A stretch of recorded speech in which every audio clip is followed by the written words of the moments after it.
Hello everyone, and welcome back to our new video. Well, you accidentally logged the 10k as a 5k, or your watch added extra mileage basically at the start. So, in today's small tutorial, we're gonna go through the honest truth about editing distance in Garmin Connect.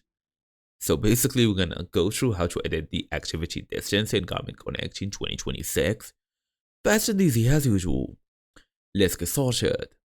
So, first, cannot manually type in a new distance number since there is no field, no slider, no edit distance button. Garmin simply does not allow it. So, distance is calculated from your GPS track. If the track is wrong, the distance is wrong also. You cannot just override it. But, as an option, you can basically go to the activity by going to Garmin Connect. Also, make sure you are fully connected to the internet. Log in using your email address and password.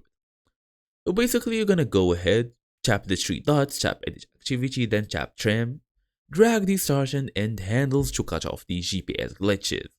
If you stood around for like 5 minutes before starting, trim that out. The distance will automatically recalculate shorter. This only works if your watch recorded extra idle time at the beginning or end.